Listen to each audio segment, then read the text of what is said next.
Hello mga lods, magluto ako ngayon ng sinangag. Sinangag ito sa amin, hindi ito kanin. Sinangag na yung may taba ng baboy. Kinuhaan ko muna ng mantika. Tapos lagyan natin ng sabaw at mga gulay. Yan ang tinatawag sa amin na sinangag. So, isa natin yung garlic, luya at saka sibuyas. Tama na lang yan. Tama na lang lahat mga lods. Yung sa ingredients, lamas ba lamas.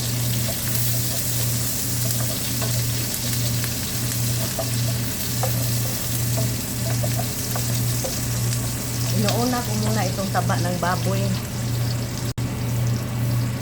Ito, lagay naman natin itong walang tapa ba yung laman.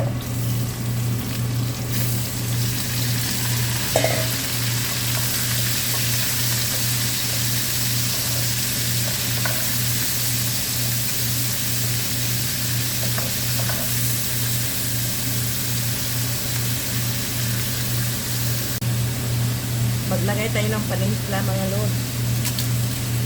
Kunti na lang pala. Lagyan ko ulit.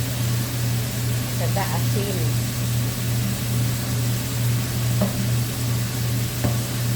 At paminta.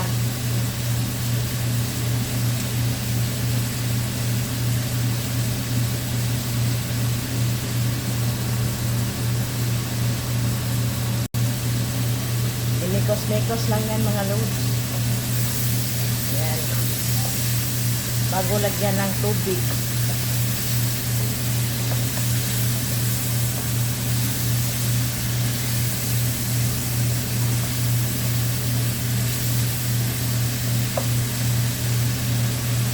Maglagay tayo ng tubig.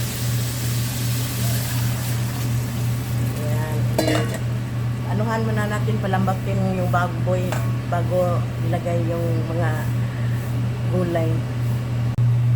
Ito na mga lods, malambot na yung karne ng baboy. Ilagay natin itong mga gulay, sayote at saka kalabasa.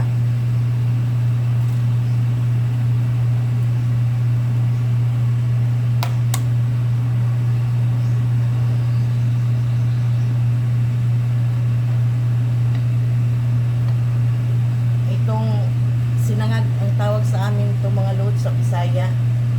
Iwan ko ba anong sa Tagalog nito, basta baboy yan at saka ulay. Ito yung pichay, lagay na lang natin lang.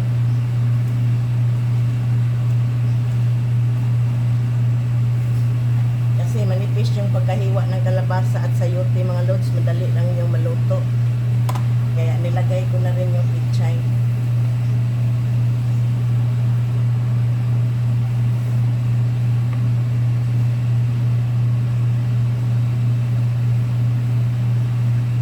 Pakuluin lang natin ito, hindi ito matagal kasi madali lang maluto yung mga gulay.